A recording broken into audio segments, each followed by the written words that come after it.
بسم اللہ الرحمن الرحیم۔ السلام علیکم دوستو، آج میں آپ کو اولیگوسپرمیا یعنی لو سپرم کاؤنٹ کی تمام میڈیکل کوزز کے بارے میں بتاؤں گا کہ میڈیکل میں اس کی کیا کیا وجوہات ہو سکتی ہیں۔ تو اس میں ایک کنڈیشن ہوتی ہے ویریکوسیل۔ یہ ایک ایسی کنڈیشن ہوتی ہے جس میں جو وینز ٹیسٹیکلز کو صاف بلڈ مہیا کرتی ہیں، ان وینز میں کسی وجہ سے سویلنگ ہو جاتی ہے، یعنی یہ پھول جاتی ہیں، جس سے پروپر بلڈ کی سپلائی متاثر ہوتی ہے اور جس سے ٹیسٹیکلز کی فنکشننگ متاثر ہوتی ہے اور اس کو سپرم بنانے میں بہت مشکل ہوتی ہے، اور اس وجہ سے لو سپرم کاؤنٹ کی ڈیزیز ہو جاتی ہے۔ اور دوستو، یہ جو وجہ ہے یہ سب سے زیادہ کامن ہے۔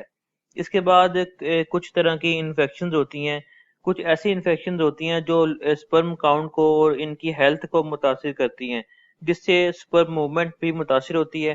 ان میں ٹیسٹیکلز کی سوزش یا کچھ سیکشولی ٹرانسمیٹڈ انفیکشن جیسے ایچ آئی وی یا گنوریل انفیکشنز جو ٹیسٹیکلز کی ایفیکیسی کو بری طرح متاثر کرتی ہیں۔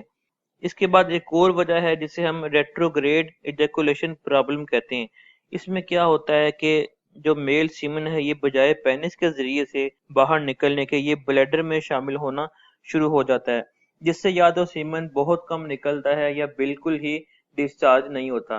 یہ زیادہ تر ان لوگوں میں ہوتا ہے جنہوں نے پروسٹیٹ، بلیڈر یا یوریتھرا کی سرجری کروائی ہو، یا جن لوگوں کو ڈائبٹیز ہو۔ اس کے بعد دوستو ایک امیون سسٹم بھی کوز کرتا ہے اولیگوسپرمیا کے لیے۔ اگر امیون سسٹم میں خرابی آ جائے تو اس کے جو اینٹی باڈیز سیلز ہوتے ہیں وہ غلطی سے ان سپرمز کو جسم کے لیے نقصان دہ ایلیمنٹس سمجھتے ہوئے ان کو ڈیمیج کرنا شروع کر دیتے ہیں۔ اس کے علاوہ اگر باڈی میں کسی طرح کا ٹیومر ہو گیا ہو تو یہ ڈائریکٹلی میل ریپروڈکٹیو سسٹم کو بری طرح متاثر کرتا ہے اور جسم میں بننے والے پیچوٹری گلینڈ کو متاثر کرتا ہے، اور جو ان ٹیومرز کے لیے ٹریٹمنٹ کروائے جاتے ہیں جیسے سرجری، ریڈیشن، کیمو تھراپی وغیرہ، ان ٹریٹمنٹ کی وجہ سے بھی میل فرٹیلیٹی کو بہت بری طرح نقصان پہنچتا ہے۔ اس کے بعد دوستو ایک کوز ہے ہارمون امبیلنس۔ دماغ میں موجود ہائپوتھیلمس، پیچوٹری اور ٹیسٹیکلز ایسے ہارمونز پروڈیوس کرتے ہیں جو سپرم بنانے کے لیے بہت زیادہ ضروری ہوتی ہیں۔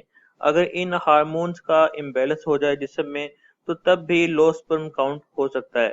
اس کے علاوہ جو ٹیوبیولز سپرم کو ٹرانسپورٹ کرتی ہیں، اگر ان میں کسی طرح کی انجری ہو جائے یا سسٹک فائبروسس کی وجہ سے کسی بھی دوسری وجوہات کی بنا پر بھی ڈیفیکٹ آ جائے تو اس سے سپرمز کی ان ٹیوبیولز میں موومنٹ متاثر ہوتی ہے، یعنی حرکت متاثر ہوتی ہے، اور باڈی میں لو سپرم کاؤنٹ کی ڈیزیز ہو جاتی ہے۔ اس کے بعد ایک کنڈیشن ہوتی ہے جسے ہم سیلیس ڈیزیز کہتے ہیں۔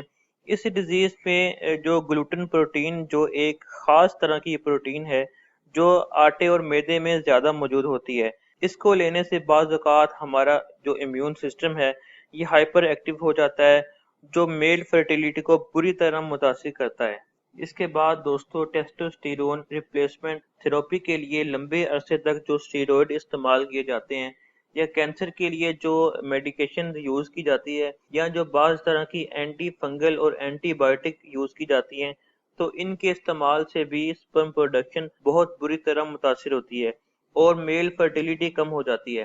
تو دوستو یہ ساری ایسی وجوہات ہیں جو سپرم کی پروڈکشن کو بہت بری طرح متاثر کرتی ہیں اور سپرم کی فرٹیلیٹی، اس کی موومنٹ کو افیکٹ کرتے ہیں۔ تو اس لیے لو سپرم کاؤنٹ کے علاج کے لیے ضروری ہے کہ اس کی اصل وجہ کو سامنے رکھتے ہوئے اس کا علاج کیا جائے۔ تو آئی ہوپ کہ یہ انفارمیشن آپ کے لیے فائدہ مند ثابت ہوگی۔ اس انفارمیشن کو لازمی دوستوں سے شیئر کریں، ویڈیو کو بھی لائک کیجیے گا، چینل کو سبسکرائب کیجیے گا۔ ملتے ہیں اگلی ویڈیو میں، تب تک کے لیے اللہ حافظ۔